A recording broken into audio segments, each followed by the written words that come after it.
তাশরিফের চোখে জটিল অসুখ।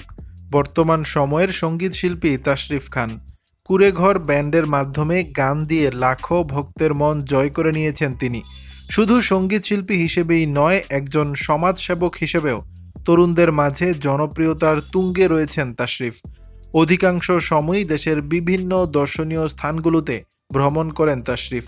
কখনো সমুদ্র সৈকতে, আবার কখনো পাহাড়ে। হাওর বাওরেও রয়েছে তার অবাধ বিচরণ। কয়েকটা বাদ্যযন্ত্র আর সাঙ্গপাঙ্গ নিয়ে চলে যান কাঙ্ক্ষিত গন্তব্যে। সেখানে গান গেয়ে মনোরঞ্জন করেন স্থানীয়দের, আর তা সামাজিক মাধ্যমে শেয়ার করেন ভক্ত অনুরাগীদের মাঝে।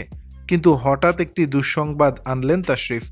একটি জটিল অসুখের শিকার হয়েছেন এই শিল্পী। টিউমার ধরা পড়েছে তার চোখে, আর খবরটি প্রকাশ করতেই দুশ্চিন্তা শুরু হয়েছে তার ভক্ত অনুরাগীদের মনে। শুক্রবার সন্ধ্যায় সামাজিক মাধ্যমে এক পোস্টে তার এই অসুস্থতার কথা জানান তাশরিফ। ওই পোস্টে তিনি লেখেন, আমার ডান চোখের ভেতর দিকে টিউমার ধরা পড়েছে, আমার জন্য দোয়া করবেন। তাশরিফের ওই পোস্টে রীতিমতো দুঃখ প্রকাশ করেন তার ভক্তরা, একই সঙ্গে তার সুস্থতা কামনা করেন। এমতাবস্থায় তাশরিফের মন্তব্য, একদম দুশ্চিন্তা করার প্রয়োজন নেই, আপনাদের যে কারো দোয়া কবুল হয়ে গেলে দেখবেন আল্লাহর দয়ায় দ্রুত সুস্থ হয়ে গেছি ইনশাআল্লাহ। নানা কারণেই আলোচিত তাশরিফ খান বিভিন্ন সমাজসেবামূলক কর্মকাণ্ডে থাকার পাশাপাশি অন্য কেউ ভালো কাজ করলেও তার প্রতিদান দিতে ভোলেন না এই শিল্পী। দর্শক, বিষয়টি নিয়ে আপনাদের মতামত জানাবেন নিচের কমেন্ট বক্সে।